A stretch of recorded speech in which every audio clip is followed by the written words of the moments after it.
So I am the president of CourTex Construction. We are a court building company that does both residential and commercial. We cover a large chunk of Texas. Um, it's a large state, and so the challenge there is not overextending too much, but letting folks know that you can have a reach. Um, I do also run the Backyard Pickleball Facebook page, which is a whole kind of a different subject, but it's a Another national and full-time actually job. it feels that way. It really does. I mean, it's a full time, like keeping track of what's going on there, but we use it for information. We don't, I don't even really advertise at all that I do what I do. I Right. mean, people know it because we'll talk about it, Yeah. but what I don't like to do is see folks, especially in the years that I've been doing this, to see folks not have the right information and do things based on what they're seeing kind of in the general population of things and Yes. making mistakes. And I don't want people to do that. So just trying to give information. So Well, that's I one thing. think I think your voice and your presence in a group, like when I joined that group, I think there were maybe 1,500 people in the group, and then has exploded. I think it's over 11,000 It's people in almost there. 12 now. Yeah. And Hmm. I think the way that the industry is working right now is you have a lot of new guys and a lot of new contractors, a lot of people, just more courts, and Sure. people are starting to think maybe I could do this myself. So you've been such a both for contractors and for homeowners, especially, to just say, hey guys, let's pump the brakes on everybody thinking this is super easy, and Yeah. let's at least get you the right information. So I appreciate as that. I was getting started, I was so grateful to just be able to see what questions customers were asking, and Mhm. not just asking each other. The fact that Yeah. you're leading that group is so helpful for both the Thank you. contractor and the homeowner. So Well, yeah, I'm mindful on there that things are not the same everywhere. And I get that. yes, sure, Construction practices are different in areas. right, However, there's some universal truths to core building, and there's yep, some things that you can always at least understand yep, and know options. And I get that it's not best for everybody. Some yep, people think that I am trying to push only one way. I do try to push the way that I believe is best. Of course, that's what I'm going to do because that's what I believe. But there are other ways that can be done, and I just want people to have information. So, yeah. Totally. Well, we've got a lot of new guys, or guys that are thinking about starting surfacing businesses, maybe even jumping to court building businesses, kind of like you're running. So I'd love to hear just a little bit of your story. I know you didn't take my path. You didn't start as a court surfacer yourself, but maybe just a couple minutes on your story. How did sure. you get here? And then I'd love to dig into what you're seeing. We're riding this pickleball wave right now, a lot of us, and Yeah. I want to get your take on how long is this wave going to be rideable? Yeah. So No, yeah, totally. It's a very yeah, good question. So I have a little bit of a different path to this business. I have been building courts for 20 years, but I didn't immediately start that. Went to college, got a degree, then went into a family business and worked for 10 years in a family business that I felt very unfulfilled in. It was unfortunate that I felt that way, mm, but I did. And and so the unique part of my journey was that I was a customer of a local court builder and oh had a nice, court built for me and my family. Of course, when I first had it built, my only son at the time was one, and I told my wife the court was for him. It had nothing to do with him; it was for me. I right, wanted right. it. He was 1 year old. He didn't play. Um, and so now he's 20, almost 26 now. So I became interested in the business because I loved sports growing up, always played, really got to know the folks that built my court back in the day. And it was a sport court, which is a little bit different than what we're going to talk about mostly here with the acrylic side. Sure, But court building is court building, and the tenets of it are the same. right, Um, so I got into that kind of by coincidence, really, because it wasn't my intent. I was looking to do something else and ended up getting to that business through a relationship, and then just kind of learned from literally the very bottom of how do you sell a court, how do people go about getting one, what are they asking for, what do they do, and just doing a lot of just sweat equity in it. And sure, for the first several years, it was very like, wow, you really have to get out there and you really have to present yourself because you don't have anything that you can show people that you've done. right. That trust that you have to build. That's an inflection point right off the bat that you got to figure out how to push through. No doubt. You Yeah. do. And I will say this one advantage that I had, and I absolutely will admit this, that going to the Sport Court Network, which the Sport Court, especially back then, was a really solid name in the industry. I use the fact that I was a court owner as well. So the questions that they were asking are the questions that I was asking. And so I kind of had that kind of both sides of it. But still, you still can't point to something you've done if you just pretty much started, you know? So Right. you have to kind of build it slowly Yes. and methodically, and you have to really care about the clients and what you're doing. That's great. So then, yeah, real quick on CourTex. So you told me before we hit record that you guys have 5 crews running right now. So talk a little bit about like how you've scaled from when you started. Sure, Like, what was the state of the business when you joined, and how have you guys sure. grown that? Yeah, so Cortex is a little bit of a combination of my group at the company I was at and the Cortex group that was in place. Okay. Um, the owner of Cortex, Weston Reddy, is a really smart businessman who really cares about his clients. Hmm. He really cares about his work, and he cares about the people that work with him. Yeah. And so the thing that he's done really well is to have a reach that people know that we're there, and not then you know one thing that we struggle with. I'm off on a tangent here, but one thing we struggle with is that we do a lot of commercial and sometimes larger projects, so the residential folks think that's all that we do, Hmm. and Right. that's so far from the truth. In fact, the backyard stuff, the residential stuff, is the bread and butter of what we do, the stuff Yeah. that we really like the most. Yeah. And so that's that. So at Cortex, we've kind of grown over time to kind of handle the number of locations, and we really have an Austin, San Antonio, and Dallas kind of location. Okay. And so those are 3 main cities and main corridor that we hit. But then with that many crews, we have to do a lot of work to keep everybody busy all the time. How do you structure your different crews? So if you have 5, do you have like 1 or 2 that are like kind of their lane that they run in is the residential, and then you've got or does everybody do everything? How do you guys think about Yeah, your crews that that's way? a great question. The leads of each crew kind of have their own abilities and personalities, and we kind of have to mix and match. Okay. Um, it is true that some excel maybe in one area, maybe residential, or one in commercial better.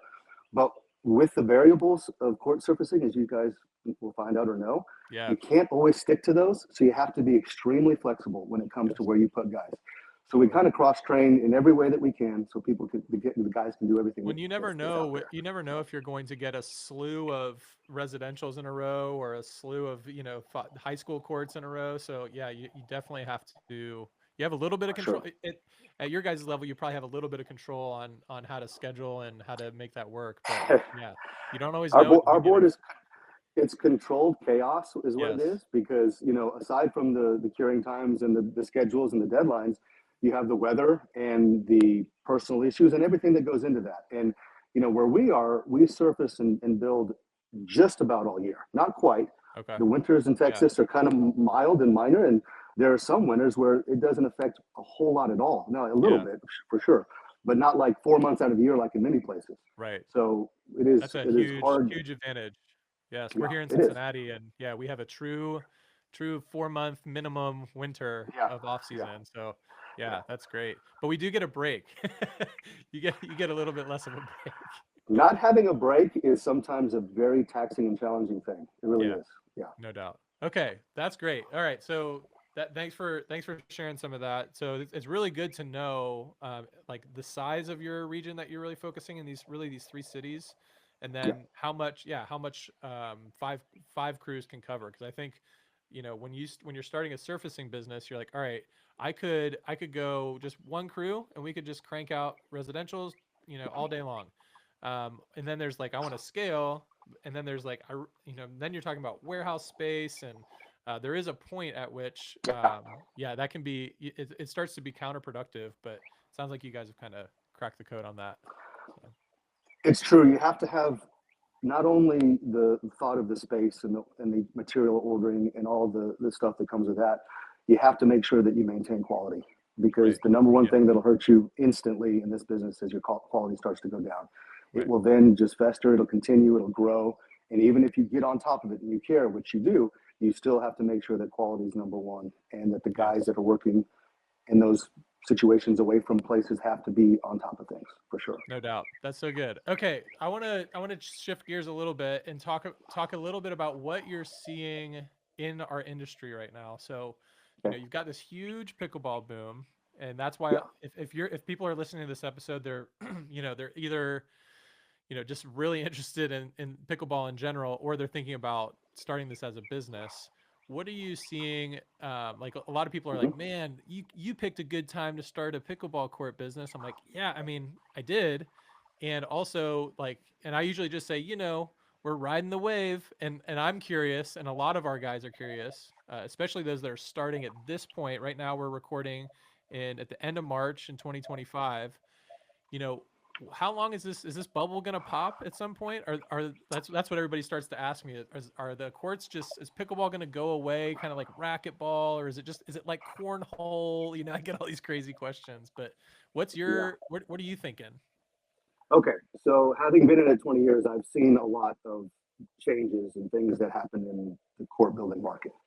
And obviously the pickleball explosion is unique and Yeah, something that not a whole lot of court builders have seen happen, unless you've been in it like a long time, right. and there's been some other things. So here's my take on that whole kind of explosion. First of all, if you're a client and you want to do a court, if you hire somebody, and I'm not trying to be critical, I'm just being factual here. Sure. If you hire somebody with the word pickleball in their name, you can be sure that they're a new contractor. Now, Right. I'm not saying that a new contractor can't do excellent. What I'm Totally. saying is that if they're named pickleball, then they are getting into it at this time, trying to somewhat ride this wave. Maybe not. Maybe just wanted to build courts and it coincided with that. That's fine as well. Sure. But at CourTex, we're court builders, and it's funny when people say, "Do you build just pickleball courts?" Not even close. I mean, everything. It Yeah. happens to be that a big chunk of what we do right now is pickleball, which is great, That's where the and demand is. and Yeah. it is, and I think the demand will continue, especially it doesn't take a genius to see that it is catching on to a point that people they're seeing it more than just a cornhole activity. It's a Sure. life sport for people, Right. and there's a lot of folks that prefer you know building them at home. They prefer going to places where they need to be built and congregate. There's a lot of need. Now, will there be saturation? I'm sure there will. Of course, there will be. And that is more the reason why, as a court building company, you have to make sure folks know that you're in it for the long haul. You're not a niche only, you're a court builder. Yes. You can do it all and you understand it all. And so that's the thing that I've seen is that a lot of folks getting into it today, they see the pickleball side and they rush into it. And I mean, there's a lot of crossover from different occupations that they assume, oh, this is easy. Oh, this Right. is we I'm can a do I'm this no a problem. asphalt, I'm a driveway sealer, or I'm a epoxy floor garage guy. 100%. Yeah. Yeah. No doubt. Yeah. I'll just See, add this little service. Yeah. yes. Well, Yeah. and the hard part about that is that in 99% of the time, they're not doing it correctly at all, and they're doing it in an inferior way that gives the whole kind of industry kind of it brings it down a little bit. Like, oh, that's all it is. Well, why is it just that? I can do that. Sure. So Yeah, that's good. Well, that's let's challenging. get into the specifics a little bit. So in the Facebook group, you're seeing, you're having customers, or, people that are thinking, I want to build a court in my backyard, or I Sure, want to, sure. this is happening at our HOA. I want to help I want to help the board members at my HOA go Mhm. about this the right way. And then you've got, so that's the planning side. So you're really helpful on that. And we're going to do another talk on the differences between all of this subsurfaces, right? Your asphalt, your Sure. reinforced concrete, post tension. Hmm. But then you've got all these people that have just had their courts surfaced, and maybe they've Hmm. had them surfaced by some of these new guys. And so for me, as we're helping coach these new guys, I want them to hear, as they're either considering getting started, or they've already started, what are some of Okay. the things that you're seeing, the most common mistakes, or where are these new guys really missing the mark, where they honestly just need to figure out how to get access to some mentors that can kind of disseminate all this wisdom, or they just need to keep making mistakes until they figure it out, and they can get to where you're Yep. at and say, I've been doing this for 20 years and I know all the problems. What are the problems that you're seeing? So that's a great point. And what happens is if you start making a lot of mistakes, yes, you learn from them. The problem is, can you recover from Right. them? Because if you make a lot of mistakes early on, You're it's a very toast. difficult hit on the reputation. Yes. Yeah. And so the biggest mistake, and without getting too specific in the actual mistake, is not preparing properly when they go into court building or even surfacing, and not asking the right questions and making sure things are done the right way. Sure. And if it's pretty simple. I mean, aside from the groups like that we're on with the Facebook Yeah. group, or even just simple internet knowledge, it is very, very easy to find some of the things that are very, very important when it comes to proper court construction. And I don't mean just how it's going to look on day one, it's how it's going to look on day 600, and how it's going to last, and how it's going to operate, and how it's going to work, and all that stuff. So we see a lot of people cutting corners, missing the boat on the most important details that have basically been around this court building 101. So that rushing into it and going, okay, I can do this, that's no problem. I've been doing garage flooring for a long time. It's got to be the same thing. Right. And when you realize I it's very don't different, need that acrylic resurfacer. Like we just put paint down. Yeah. It'll be look great. fine. It'll be fine. Yeah. Well, and that's another thing that is very unique to this pickleball world. Okay, is that you never had in the basketball, and when I say basketball and tennis world, when it comes to acrylic, you never had those folks thinking, I can just go grab a bucket from Home Depot and I just go paint my concrete, and that's a Right. court. Yes. People never thought that then. Very few did. But Yeah. now everybody thinks, oh, it's just paint. I've got Right. a deck that's painted. I just go paint a deck. It's Right. an I'll just athletic watch a surface. YouTube video real quick and I'll be good. Yeah, Yeah. yeah. It's an athletic surface. You've got to be careful with how it plays in the weather. You know, that's another thing. The outdoor court construction world is very, very different from the indoor court construction world. And so Right. More variables. some of those things, yeah, so many variables. Some of those things that people think are not important or are much more important than they realize, and you don't find out till it's kind of too late. Sometimes we're rebuilding or redoing people's mistakes like a lot, and Yeah, it's really we're running unfortunate. into a lot of that. Yeah, no Yeah, doubt. Okay, yeah. so you think pickleball, just to go back to our previous point, you think pickleball is here to stay. Like if you're serious about being in it for the long haul, like we're saying, then you don't have to what I'm hearing you say is we're not worried about the pickleball court bubble popping in 2 years from now. And what I usually tell people is, look, for better or worse, I know you're real into post tension, and that's going to be a much stronger and longer lasting Sure. subsurface solution. But here in Cincinnati in the Midwest, we've got asphalt cracks, reinforced concrete cracks, Yep. all the time. So that Yep. while we hate that for our customers, Right. it's not bad for business. You're going to have to, and even for you guys, you're going to have to resurface at some point. So there's There's recurring revenue there's there. there's no doubt, and just because a court builder wants to have the court as best as it can be, we don't always get that wish, and sometimes we have absolutely no say or no choice. And in the future, there is going to be a lot of not just fixing improper courts, but just maintaining ones that were built the right way that just are out of their lifespan. Sure. It's possible that people can get what they want from a lesser quality material, and we can talk Yeah. about how in certain areas, um, the asphalt versus the post tension and the concrete versus asphalt question, all that we can talk about that. Yeah. But you're right, it's going to be around, and I do believe the bottom line is there will be saturation to a point. And there will be a point at which you just don't have the same demand for people that want to have backyard courts. But I think we're a long way from that because it has the opportunity for people to be active as a family and Right. something that they never really thought they would do Every as a age can family. play. It's so Every much age, easier to learn. It for is sure. a unicorn of a sport, and I think that's It is. all of the fact that it makes sense for so many people for more than one reason Right. is super helpful for us on the business side. Right. And just as I play pickleball all the time, so Yeah. yeah, it's Yeah. great from a community standpoint too. For sure. That's Well, that's great. another thing that I played college tennis and I switched over from tennis to pickleball. Same. That's Um, awesome. yeah, and I play a lot of pickleball, and really I do love it. I do enjoy it. But what I really like is that I understand what the players are seeing and Yes. experiencing. I Right. understand sizing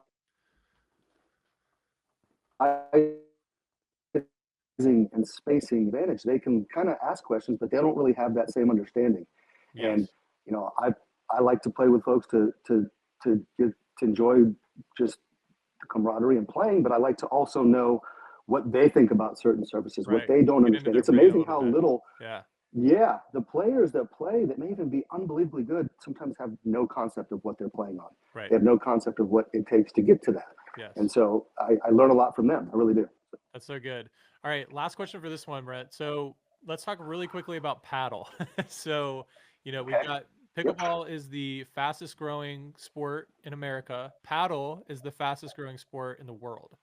So Yes, it is. So, and it's coming. So I'm It is. curious. The thing that I see with paddle is that it is a little bit more of a higher class sport in the sense that I think it's going to be harder to put one.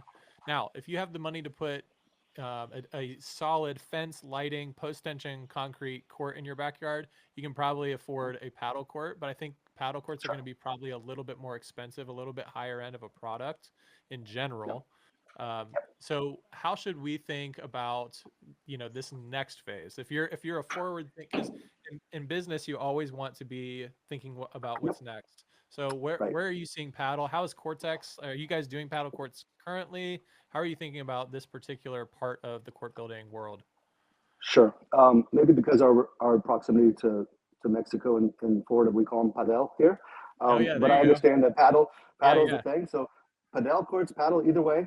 yeah, We're absolutely seeing an influx of people wanting to play padel and do padel courts. yeah. We at Cortex actually just started doing them and have been doing a few. They're very challenging initially because it takes a lot more detail and different structure Right. than regular courts. We all know that. Yeah. But I do feel they're going to grow both in the residential and the commercial. Probably more so in the commercial because that barrier for entry is a little larger. Sure. It's a little easier to have a basic pickleball court than it is to have a basic padel.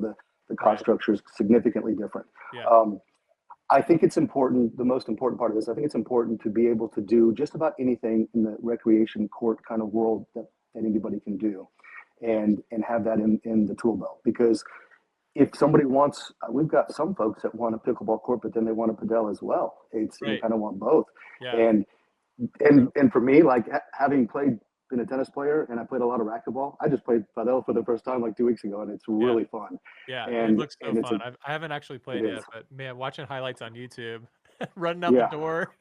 Well, that kind of stuff is you got to be advanced and it takes a Yes. while, but the Yeah. reality is it's a great workout Yeah. and it's a lot of fun and it's different than pickleball, it's different than tennis, it's different than racquetball, but it's got some of the mix of all that. And so it is a lot of fun. And I do think that there'll be more and more as we go on. I just don't know if it's ever going to reach that, a bunch of folks have padel courts in Well, their backyard, yeah, but the scale, there seems like there's a scale problem because you have for the courts themselves. If you, I can't quite picture as fun as the sport looks. Yeah, It looks like it takes a little bit more skill than pickleball to get really to sure. get It good. does. It does. And then I can't quite picture. We did 27 pickleball courts in one location last summer.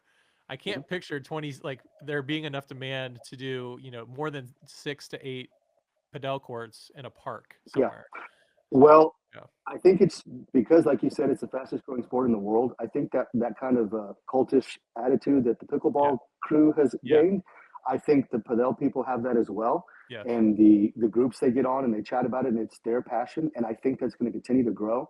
But it's always going to be, I think, in my opinion, less of a number because right, again, it's a little bit more of a higher costing sport to play, yes, and of course to build. And so it's just a little bit different. But yeah, yeah, it's fun, and I think it's something that is not going to go away for sure. right. That's fair. Awesome, Brent. Well, we'll cut this one off here. This has been so good. Thanks for sharing some of your story. Yeah, it's really good to hear you talk about where the court industry is at, and then that was a personal question of mine, like where are you seeing padel paddle? Where's that Mhm. going? So cool. Yeah, I'm excited to perfect. talk more about that. That's great. Awesome. Any last thoughts for our guys that are just getting started? That was one other thing I wanted to sneak in here. Sure. As you're looking at this Facebook group, what watch outs or what just real quick, any encouragements for these guys that our guys are trying to start something for their family. Sure. I certainly don't want to paint this as, hey, everything's like rosy. It's going to be amazing and you're going to make a lot of Right. money and you're going to make your Right. customers super happy. Right. What any quick Right. watch outs before we wrap this one up? Yeah, I think one thing that's really important is to not get discouraged and to always be passionate about what you're providing, Hmm. because there's going to be a lot of people that are going to be very difficult with their demands, with their Yes. desires, with their wants and needs, and it's hard when you know the right answers, but the client doesn't always want to hear those, and they may have their own answers, which their answers that they want is the right answer for them. But you have to decide what's most important. The integrity of what you're doing, We do things a certain way so that we know we can always have quality. Yes. And we don't compromise on that. When we compromise, it's only on maybe size on certain things or different amenities, but not the core construction of the court, because we don't want to have like a low end version that's going to break down for somebody. We want it to last. And so I think it's really important to focus on quality, to focus on people, to make sure you're passionate about it. So good. Yeah. No, we don't want to be, putting coatings down 10 days into the concrete curing because the Yeah, customer wants it fast. Even if that's they right. agree not to, even if they waive the warranty, like we don't want to cut corners and ways like that. Exactly. So Exactly. good. For sure. Awesome, Brent. Super appreciate you, man. Okay. Thank you. Cool. Awesome. That Was was it great. freezing? Was it freezing for you at all? Yeah, a little bit. Was I freezing on your end? A couple times, but not audio. Audio was good the whole time. It was a Audio couple was times in the good. video.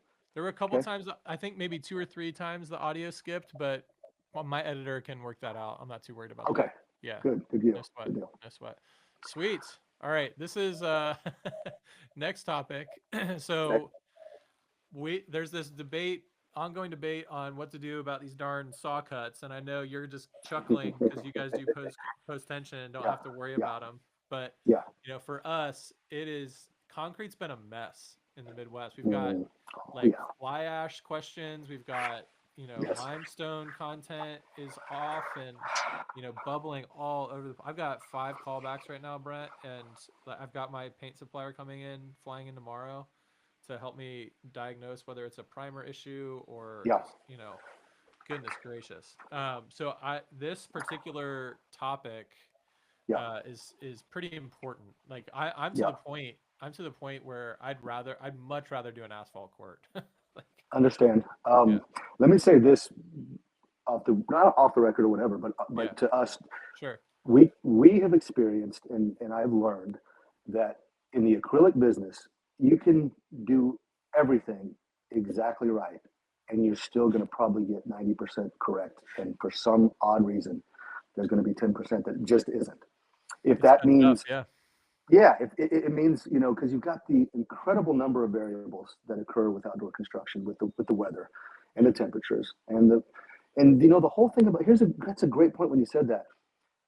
Court building 101, the guys that I learned from, the OGs that were in it for 30 years before I met them. So you're right. talking 50 years. No fly ash in any concrete court that you do. That was the 101. You just don't do it. The coatings don't adhere. It's not conducive, all that stuff. Right. That's just one of the things. Well, now you've got PlexiPave coming out with literature saying that's old information, and now it's a different composition in the concrete, which I do know there's a lot of changes when it Yeah. comes to the chemical composition of the concrete we're receiving, a lot of which we don't either know about or Yeah. we have obviously have no say on. Right. And so Especially if your customer has poured a pad and then asks you to come surface it. You have no yes, idea what yes. happened. Yeah.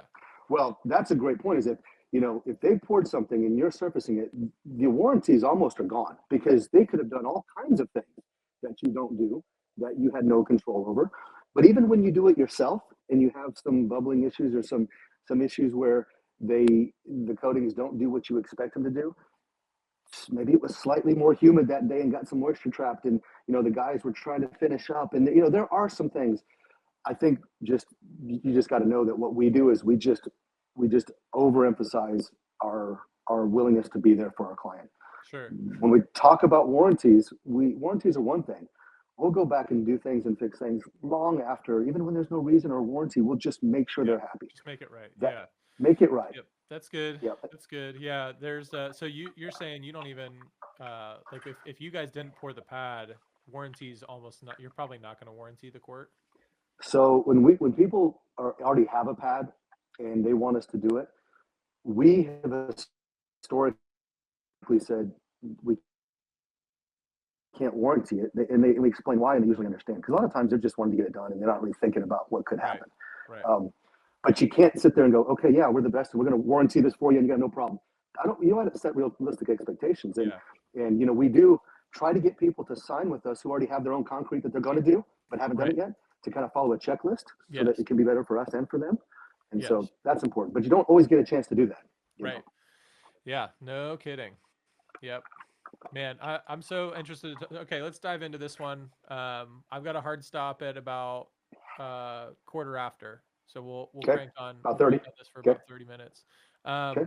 And then we probably won't have time today, Brent, but because of some of these bubbling issues, and I'm just Yeah. having a particular problem with. I don't want to throw this company on the bus. They've been under the bus. They've been very good to me, but I am going to probably switch to Acrotech, Uh-huh. and I know you've been rolling with Acrotech mainly, right? That's our number one supplier so far. So we'll have another conversation about that offline because I don't think that's appropriate to start naming Sure. suppliers. But I just well, we might use them too. Who you're talking about? We might use them. I don't know because we use multiple it's suppliers. Dynaflex. We do. Dynaflex is Okay. who we use. Do you know Dynaflex at all? Okay. I know of them. We don't use them, and we have.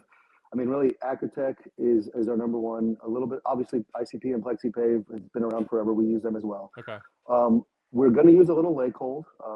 Been tried and true in the business, and then by necessity at times we use Sportsmaster, and Sportsmaster's it's not a bad product. I don't like their model. I don't like they're very expensive, very exclusive. Yeah. Yep. I know. Well, what they do is if my neighbor next door says, I want to paint it myself, they just call Sportsmaster up, the local dealership, and Sportsmaster sells directly to them. Right. And that is the one way you can alienate your crew or network of builders is to not have some kind of exclusivity, because we all know the right product in the wrong hands is not any good. No doubt. That's a good and I don't point. want to name them by name because we're trying to get back in there. And when I say we're trying to get them to understand that we want to, because they have a good network. They have a lot of leads that come their way. Great. Yeah. That part of their model is great. Giving contractors leads. Oh my gosh, that's so good. It is. The problem is that people go, well, I can go straight and buy it myself and do it myself. Well, then what do you need me for? And it just becomes very, challenging to get them to understand. They probably know that people are going to screw it up doing it themselves, and then they'll have to buy more paint, or a contractor will have to buy their paint to come and do it again. It's probably part of the model, and that's just between you and I. That's what Sport Court has been really, really, really good of, and has built their reputation on, is that they do not sell to anybody but their dealer. That one dealer is the one that controls everything, both quality, what's going on, all that stuff. Nova's got some of that exclusivity too. Yeah, I can't crack into Nova because the guy I learned from is a Nova guy, and I have to buy it through him if I want it. So they want to protect their dealers. Yep. Yeah, gotcha. That's great. All right, let's talk subsurface. Let's do it. Awesome, guys. Welcome back to our latest video. I'm here with my buddy Brent Poss. Welcome, Brent. Glad you're here. Thank you, sir. Thank you. Super excited to have you on today. I'll just do a quick intro for you, and you fill in the gap on your own life. But Brent's been super helpful to me as I've gotten started in our business. About 4 or 5 years ago, I started looking into this and found a Facebook group called the Backyard Pickleball Court Owners Facebook group. And just started getting all the knowledge that I never knew I needed on what are some typical problems with courts. How should you think about courts? What are the differences in the different, the different substrates? How do you think about, tool marks on courts? Like why is there a pour mark there? Why is there a squeegee mark there? Super helpful for me to kind of accelerate my understanding of the court world. And then on top of that, Brent, you're the president at CourTex. You guys have got an amazing thing rocking in Texas. So yeah, any other quick details? Sorry to steal your thunder, but super glad you're here. Would love for you to fill in any gaps on who you are in this world of courts. Yeah, no, I think that's great. That Backyard Pickleball group page has become one that people kind of across the internet and in the pickleball world, or even the court building world, have kind of know me a little bit on, because I talk a lot. I prefer to talk online than in person, actually. But it is true that I see a lot of misinformation and information that folks believe is the best route. And I just want folks to have the right tools to make the right decision. Yeah. Well, I've never seen anybody shepherd I don't really advertise much on that group at all. Yeah, sorry, we got cut out there a little bit. I've never seen anybody shepherd a Facebook group quite as effectively as you. You are. I always tell you, it's like your other full-time job. It's incredible. Yeah, but such a I do spend a lot of time, and I appreciate that. I don't want people to feel like I'm forcing anything, which I've come across that way. I know it does, but I'm so passionate and adamant on the things that I've learned that I just want to give that information. And so it does come across as a little maybe some unbending on some of my beliefs, but Well, I think it's I'm strength. I think, when we always talk about how many variables there are in court building, and we've done a lot of, having this discussion around, there's a lot of us new guys that are coming into this industry, and you really have to, there has to be a voice that says, "Hey, that's actually out of line. That's actually incorrect." And yeah, you have, yeah, for a grand total of $0, I think, said, "I'll be that guy." zero. So we're super grateful for you. I Yeah, know all my guys. I'm like, one of the first things I say is join this Facebook group and I just appreciate it. listen to Brent and Weston Thank and you. some of these other guys just course correct I some of these appreciate that. customers and contractors. So it's a big blessing for us. So, all right, Thank you. today's topic is what everybody just thinks about in their spare time. What are the substrates of a pickleball or tennis court or basketball court? Yeah. So I want to maybe break down these three options, and I know we're going to kind of go from maybe lower end to kind of Cadillac version of what the foundation of your court is. So the Mhm. three main options are to do asphalt, which you don't see a whole lot of down south in Texas, Okay. and then you've got reinforced concrete, and then you've got post tension concrete, which we don't see a whole lot of here in the Midwest. So I know a lot of us. We've got guys in the Carolinas, Minnesota. Like we're trying to figure out how to connect with the right post tension guys to make that more of Sure. a reality here. But yeah, maybe you could just I'll just turn you loose, and maybe you could tell us a little bit about the difference on these and how we as contractors and how customers should think about these three different options. Absolutely. And I want to first start out by saying that I'm fully aware that in different parts of the country, things are done a little bit differently. Sure. You mentioned that you don't see a whole lot of asphalt in Texas. Actually, you used to, a lot Oh, of it, interesting. Okay. a lot of it. And the reason why we don't anymore is because we used to.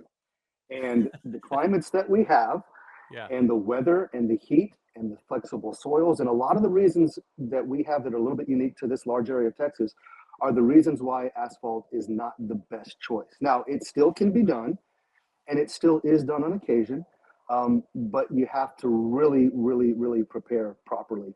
Your subgrade below the asphalt is extremely important. That's one of the reasons why post tension or even just rebar concrete has become so common in Texas, is because there's less of that need. You still need to prepare. You still need some of that, but Yeah. post tension, and we'll get into that, can cure a lot of those issues and ills without having to go too much. Because here's the thing: if you're doing a backyard court, and you know that a soils report is going to tell you you've got to excavate 4 feet of native soil, bring in 4 feet with 8-inch layers of compacted limestone, then you put your asphalt down. That's going to be probably good. You're just going to boost up your cost to the point of Yeah. you could have post tension concrete and Right. have it Yeah. be a Might as lot well go easier. all the way in. Yeah. Exactly. Yeah. Exactly. So, and also I will say that, the number one thing, as you guys doing courts will know, is that you want to mitigate cracking. Yes. Cracking is the number one enemy that we all face in this court building business. Yes. Cracks become very, very difficult to control, to make better, to hide, to fix, repair, all that stuff. So if we can limit that need, yeah, we're limiting our maintenance as we go forward in business. The post tension courts that we do, they're very long lasting, and the Yeah. cracks stay very hairline. And hairline cracks are, maybe slightly seen and a little unsightly, slightly, but they're not a problem when it comes to playability, even functionality, and even maintenance. And so we're trying to do the best that we can for the longest term. Other parts of the country, asphalt is great, and it can be great, especially if that subgrade's done well and the right materials are used. It is true that a lot of people aren't looking for a 50-year lasting court. They're looking for a 10-year one, and they're going to move. And I get Right. that. But we're under the mindset of build it the best that you can, especially considering our prices when it comes to like post tension concrete are not, people think, oh, I've got quotes, it's 50% more. Not even close in our area because it is very available. And, we kind of do everything in house for the Right. most part when it comes to that stuff. But, I don't know how much of detail you want me to get into Yeah. the Well, post I would tension or say, the yeah, concrete part, but yeah, I know on the asphalt, we've got a whole nother video on asphalt. So maybe we could really drill into the difference between these two types of concrete. So you've got, sure, like you sure. said, reinforced rebar concrete. Mhm, Maybe you can talk about fibers, mesh, like, what to sure. stay away from. Okay. And then a lot of guys have not heard about post tension concrete before. Okay. And just So kind of explain it. what the heck is that? Yeah. Okay. No, absolutely. So, reinforced rebar concrete, we've all seen that. You form your slab beams and then you put steel for reinforcement at whatever intervals that you, for your area and what it calls for. Strong slab, you're going to get a strong slab with rebar. It's going to hold it together. That's all really good. The problem is, especially in climates like ours in Texas, where the extremes of temperatures are dramatic. I mean, we can have 50-degree swings in a single day, very easily. Yes. And so, not just that, the extremes of the high and sometimes the lows. Nothing like you guys get in the north, but there are some times where it gets pretty cold, but we get really high and really hot for long periods of time. So the shrinkage cracks is the issue. You're not going to be able to do anything about shrinkage cracks when you've got rebar. It's going to hold it together, but those shrinkage cracks are going to come. So then it means that you really do need saw cuts or some kind of joints, or you have the alternative of just letting it spider crack. And that's another issue, is that in the court building world, kind of the old school world, you never see a tennis court, or not properly built one, that has saw cuts, because we all know that it's very challenging to cover, hide, maintain those. Yes. If you have to do them, net line and outside of play is the way you do it. But we're under the feeling that if you have to do rebar for whatever reason, post tension is not available or possible or whatever, we prefer to have some spider hairline cracking that doesn't affect play and you can hardly see, as opposed to the thick, directed saw cuts that you have to fill, have to surface, and have to maintain. That can eventually become a problem. Yeah, it could So, be a ball balance issue. Or it could be yeah, it's certainly unsightly. You almost always get a hairline crack along the saw yeah, cuts. sure. And then I mean potentially a tripping hazard even. So It yeah, can. It depends on how yeah. big you do them, and that's why net line and outside of play is best if you can. But sometimes people do them right. Would you would suggest for a rebar enforced slab to put to well, I'll show up to a 30 by 60 pad, and the contractor just sliced sliced it 10 feet every way, and I've got I a know. million of these things. You would suggest Yep. just putting one along the line, along the net line, and then leave it at that, or would you put two outside the Wow. sidelines, or how would you think about that? So here's the truth, is that when we have to do them, we really prefer the one at the net line, and then we don't want any other ones because we don't want to deal with all that maintenance and some of those issues. Right. We know for a fact that it's pretty unlikely that it's not going to crack. I mean, it is going to have some Right. cracking. They're probably going to stay hairline if we did our base and our subgrade and our rebar properly, and we have a good mix and a good mix design, and we did it at the right time and all that. Poured it with the right amount of slump and all that. I think we're pretty confident that it's going to be solid. I know we are, but we know it's going to have some hairlines. Right. We surface that. We can repair those to some degree in surfacing, but they're going to show up. They're going to be there, and they're going to be something that people have to know that they So have. why install cracks when you don't have to, right? Like My thing why? is, Yeah, that's good. yeah, I mean, I know that if you do them, and I've had this debate or whatever you call it with the homeowners and with people online and other contractors, oh, you've got to saw cut. You have to do it every interval. Yeah. It is true that it's better for the concrete. I will never disagree with that. If you have a driveway, if you have a patio, Right. absolutely. But you're Yes. coating it with a sports coating. And if you're Right. coating it with a sports coating and you're playing sports on it, you want to minimize those imperfections or those things that are going to make it potentially a problem. So, we prefer to have spider cracks that are so small that really don't affect anything than to have these thick saw cuts that have to be filled and maintained and dealt with. That's why post tension is something that we really, really like, because you don't saw cut post tension. Post tension has steel cables at larger intervals than the rebar. Yep. They stick out of the concrete. It's called post tension because after a little bit of curing time, you come back and you stress the cables. You're compressing the cables and compressing the concrete. So that cracking that's happened and is gonna happen, it's all squeezed together under all this tension, post tension. Yeah. What people a lot of times don't realize is that it's actually very dangerous to drill net post or fence or whatever, because it's very dangerous. It's like kind of the idea of you break a guitar string and a guitar string, boom, goes up. That's what those cables do, but they've got concrete and it'll just fly up. And so you got to be really careful. But the benefit is that you don't have near the amount of cracking, and the cracks that you do have are really held and sucked up together and stay pretty small. So they're not a long-term issue. And that's the goal of post tension. That's amazing. Yeah, it's such a good summary. Yeah, thanks so much for that. That's like a lot. Like I said, a lot of guys are like post tension. Like, is that some kind of additive Yeah, that you put in the concrete? But yeah, yeah. okay. So the tension itself is actually holding. So you're saying that the slab actually does. It's going to crack in spots, but it's actually held together. That's the thing that I want to make clear, and that it's people go, oh, you do post tension. That's the crack free concrete. Absolutely not. Concrete is going to Yes. crack. Yeah. If it doesn't, then everything was perfect. The conditions were perfect. Everything was perfect.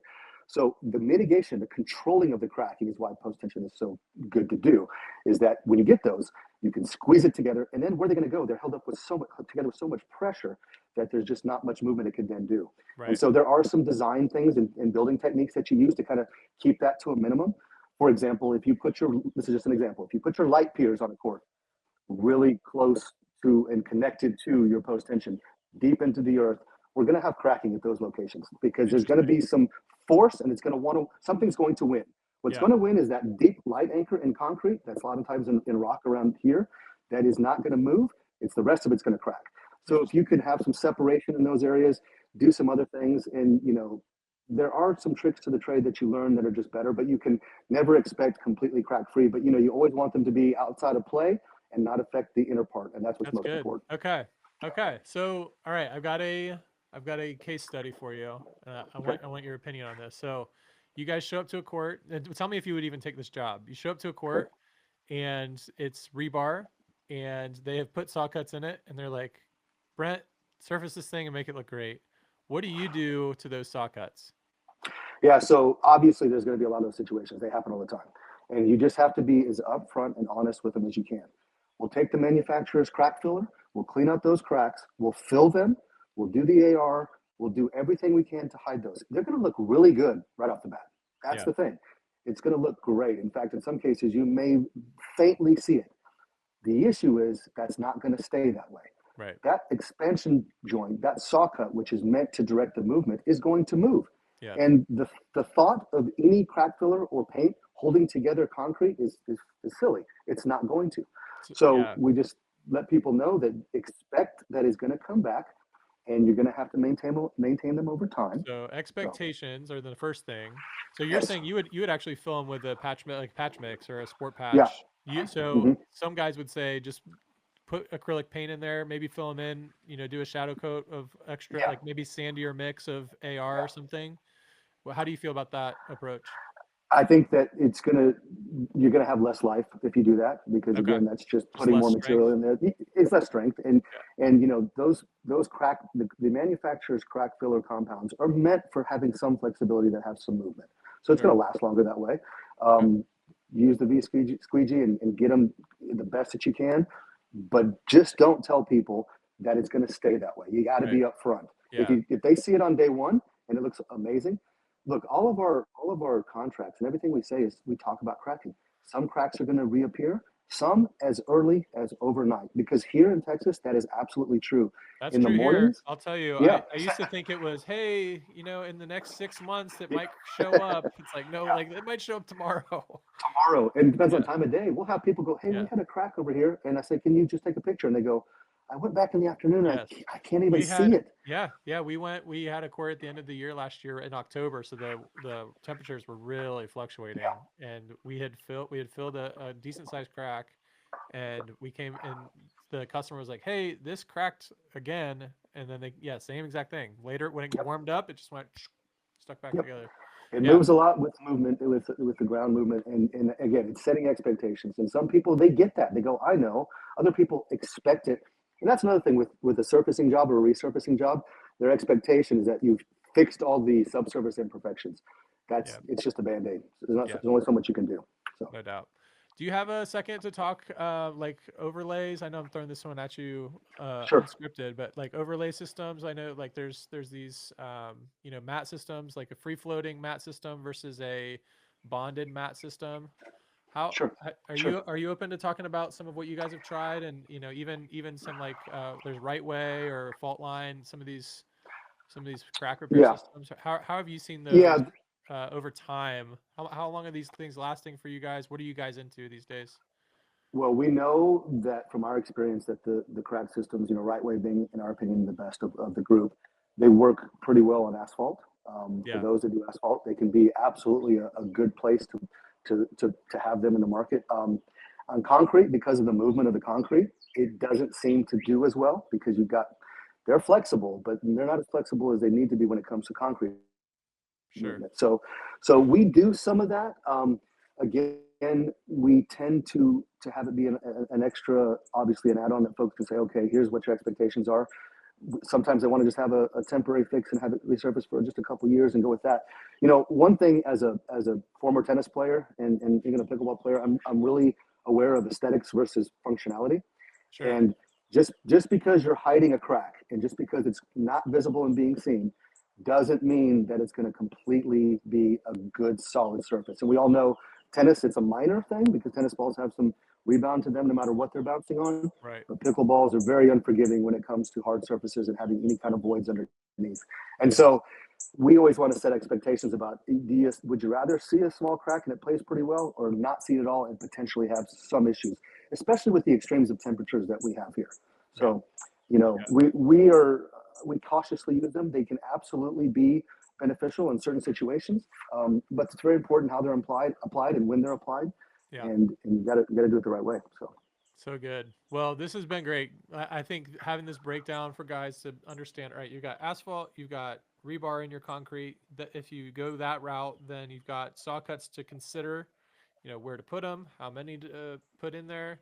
And then, how, if at all, what do you put in those things to make them work? And then, so I think the biggest takeaway that I'm hearing is expectations. Make sure that your customer is very well aware of what could happen and what most likely will happen, especially with Absolutely. Yeah. And especially in areas where something like post tension is a significantly more expensive option. Yeah. I don't mean to imply to the folks on the page, for example, that if they don't do post tension, their court's not going to be any good. That's not at all what I'm saying. What I'm saying is that when that option's available, and if it is within the budgets, consider it because we all want to have something that lasts longer, whether it's for ourselves or our family or for the next person. Anything you can do to mitigate that is important. It's a good, better, best. Yeah. It is, for sure. No doubt. Awesome, Brent. This has been super helpful. Thank you so much for taking some time and super grateful for all that you're doing for us contractors and especially the customers that we're trying to serve. So awesome. Thanks. Appreciate it, man. Thank you. Super cool. Brent, thank you. I didn't want to I wanted to save this one last quick question off the record. So okay. It seems like these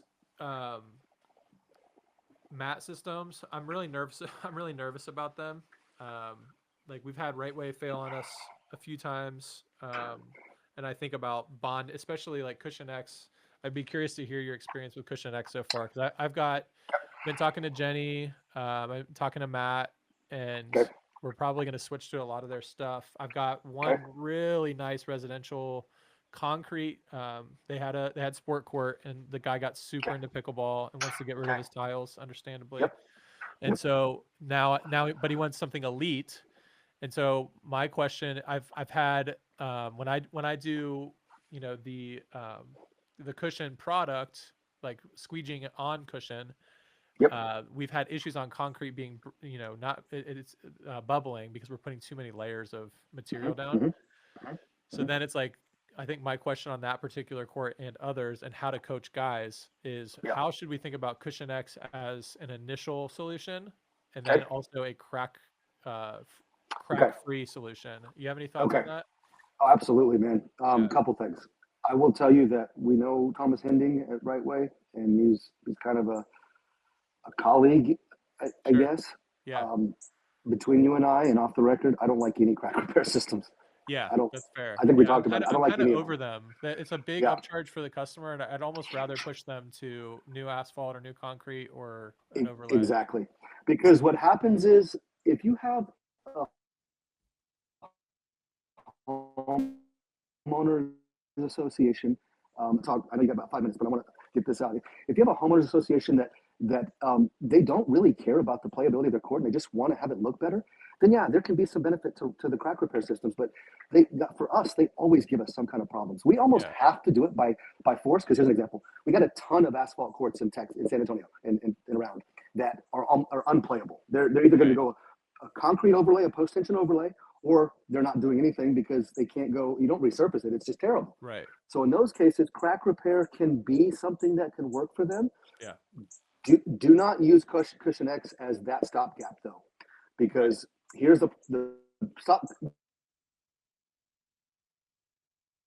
I love Cushion X. I think we've done like 55 of them so far. I think they are very, very dependent on what they're going on, and if you get movement, you're going to get movement on that mat. That mat is glued to whatever is below there. If you get movement, separation, separating from concrete. With that so far? Well, so I think we're in some ways we're smart because we have not done Cushion X on anything but our own builds. Okay, or so an you indoor control establishment. every variable. Yeah. Yeah, the only thing we don't control is there's a lot of these venues opening up, Dill Dinkers and all these other brands that are going into an old Kohl's or whatever supermarket, and it's a hard concrete. We're putting it on there because there's not a whole lot of movement that goes on there. Do you worry about not having a vapor barrier or anything on those buildings, or are you pretty unconcerned with that? No, I'm really concerned about it. Weston, having been in the acrylic business obviously longer than I have, is less concerned with it because there's some places like Arizona is telling folks not to use vapor barriers on concrete on outdoor courts, and I'm like, wow, I've never heard that. But it's so dry and arid there. They're talking about the concern of trapping moisture as opposed to blocking. Well, that's pretty unique to them. Yeah, it is very unique to them.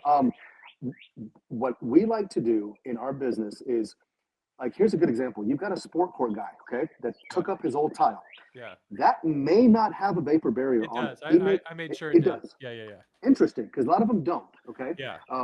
It has a different slope though. If it's done the right way, if it's done the proper way, it's got half as much slope as you would put on a new acrylic court. There's not as much concern about puddling. Yeah. Yeah, well, two things. One is if you put too much slope, the tile actually will migrate. You'll play, and next thing you know, it slides off. And it sounds funny, but in 6 months, with too much slope, your tile will be 6 inches off, and you got to get the whole thing back on. And what's crazy is you can get 5 of your strongest friends around the edges, and you can pull with all your might. You can't get an inch. But if you get me on the court with some tennis shoes, and maybe 2 guys, and I can jump it back in about 10 minutes because you have to. There's a technique you have to use. Yeah, right. But the finish is usually pretty decent. But one thing about it is, when you can't get the proper water off of the court and the slope is half as much, use that to your advantage when you tell your clients, look, a proper sport court has an inch of slope every 16 feet. Acrylic has an inch every 10. So you're talking about 50% not enough, which means that water is going to stay on it longer, and bubbling is potentially going to be more common. I'm concerned. We haven't had any of our own courts because we've done post tension. We do post tension when we're doing a Cushion X outdoor. Yeah. So we're controlling cracking and then putting the mats on top. Yeah. But they're not going to be some kind of like repair type system. I've seen some situations where it's not working that great. Yeah. So. Okay, that's honest. That's really what I'm trying to find guys that have done this, a few times. Yep. And yeah, because I've got guys that are looking to me. There's a lot of mat systems available. I think there's one called Grizzly Court. Are you familiar with Grizzly Court at all? No. It's a free floating system. Okay. And I think it's 6 millimeter, Okay. but it's a little heavier. Okay. Yeah, and I like the idea and their marketing theirs is like a 10-year warranty if you resurface it after 5 years. Yeah. And they're marketing it as a crack repair, option. Well, see, that's the thing is all those guys in the crack repair world hang their hat on the fact that you don't see cracks anymore, and they're right. They cover the cracks, okay? But it's been historically true that all of these systems over time that are free floating have always tended to have really bad play issues. Yeah, I'm super nervous about it. I'm nervous about. It's just none of them are good. I wish that they didn't exist so I could say rip it out and build it again. Yep. Well, so I learned from a guy who'd been in the business for many, many years, and he was very honest. Tragically passed away from cancer after being in the business for however many years. And his thing was like, crack repair sales folks, the ones that sell those products, they're a little bit of a snake oil salesman group. They're telling you, hey, guaranteed to high cracks. And they mean it because that's all they care about is you cannot see that crack. It's not fixing the problem and it's not making any better. Yeah. Yep. But it's Exactly. hard for me to tell a customer, because there's a 2-year warranty on Right Way, but it's hard for me to tell a customer it's going to last much longer than that. Because Oh Right yeah, Way would for have you sure. believe it's going to extend the life of your court 5 to 7 years, and I don't buy that at this point. No, Thomas Hennig, who owns Right Way, he bought the rights to it and just becomes the one who sells it. Their thing is, yeah, it's the best that there is. I do think it's a good one, but in certain applications, or most applications, especially in our flexible heat type environment, there's so much movement that happens. It ends up covering, and it looks like a vein because it will pooch up, It'll and it rope, causes that yeah, weird looking, like you're looking at a river. right, like Yeah, a exactly. molehill or And you something. can't. How do you get rid of that? Because it's Yeah, exactly, you exactly. can't. So I have never. I'm not a big fan. I Yeah, know I'm not a fan. it's good So to hear. It's good to hear. Awesome, man. Well, I'll let you go, but thank you so much. you got it. Are you okay? So this is gonna go live probably next Monday would be my guess. Okay, Um, sure. you feel good about putting these out to the world, apart from our last I little mean, conversation here? Okay. yeah, I don't know anything I said that Yeah, will. I think you're good. Yeah, yeah, Cool. yeah. And then other question would be, if you have anybody that kind of comes into your sphere that fits these two niches that I'm really going for.